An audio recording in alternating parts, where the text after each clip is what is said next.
vesprada, estem a Bona 9. vesprada. La setmana passada no vaig estar així, que va ser la tercera setmana, que nosaltres contem com la tercera setmana de treballs, i avui ja fem 4. Aleshores sí que m'agradaria que me contares un poquet per a les famílies com han avançat els treballs les últimes setmanes. Doncs estan avançant molt bé, hem treballat,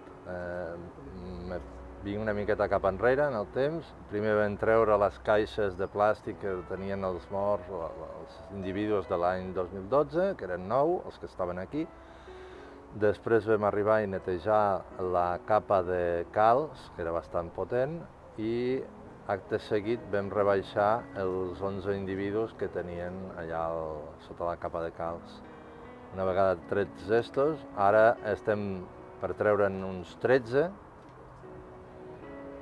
Entre la capa aquella d'ossos que hem tret de la primera i aquesta hi havia una mica de capa de terra i ara estem traient estos 13 per ara. N'hem tret 3 ja, però estos 3 s'han de treure perquè si no no ens deixen veure els altres, per fer-lo millor, documentar-ho millor. Llavors, intentarem que els altres 10, més o menys, fer-los tots a la vegada. La setmana que ve estarem en procés de, ja els tindrem més identificats i perfilats i podrem ja aixecar-los d'una manera més efectiva en la documentació de tot l'avillament que porten i totes els individus veient les diferències entre uns i els altres. Saps que vos vaig comentar que vos portaria algunes preguntes de familiars i tant. més. Alguna ja me l'has contestat a mi, però sí que m'agradaria que la contestares per a ells també. Perquè una de les preguntes que es feien alguns familiars era si les capes de calç separaven saques o era algo que tiraven cada pocs cossos. Què és el que es trobeu vosaltres habitualment? En teoria sí. En teoria haurien de ser, haurien de diferenciar saques. Però això hem de posar sempre en un però, perquè hi han tirats dins la fossa 2 dies seguits. Llavors tenim dubtes de si posen la capa de calç, perquè és probable que no posessin la capa de calç o posessin una capa de terra i d'un dia per l'altre, perquè no és necessari, no és tan necessari, d'acord? Llavors hem d'anar una mica en compte amb això. Sí que haurien d'individualitzar les saques, però hem d'anar en compte. I com esteu ara, per exemple, de profunditat i de més, on heu arribat? Ahir teníem al voltant de 3,40, suposo que estarem aquí 3,50, una cosa així. Anem per la profunditat de 3,50. Si hem d'anar en relació a les altres fosses, doncs ens faltarien això, 2,5 metres, 3 metres, no sé, una cosa així. Es pot veure alguna cosa, si assomem? Sí, assomem. Amb cura? Això sí, amb cura.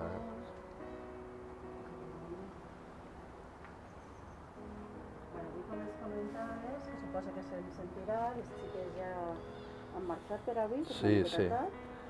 i aleshores podem veure allà, no? Sí, hi ha un individu. Aquí sota els taules n'hi ha més, ja hi ha un altre, el crani d'un altre en els angles. Clar, heu de pensar que veieu que estan molt alts, allà ja tenim les restes d'un peu allà baix a la cantonera. Per què passa això? I en els altres, els 3 que hem assomat, també els hi passava el mateix, es reservaven en els angles, es veien bé més alts i després s'afonen al mig. Això és en el moment de que es van podrint, doncs clar, davallen per al mig i cloten cap a baix. D'acord? Davallen i cauen. Doncs en els angles i als voltants sempre s'arrapa més el cos i queda més basculat, però no ha acabat d'enfonsar.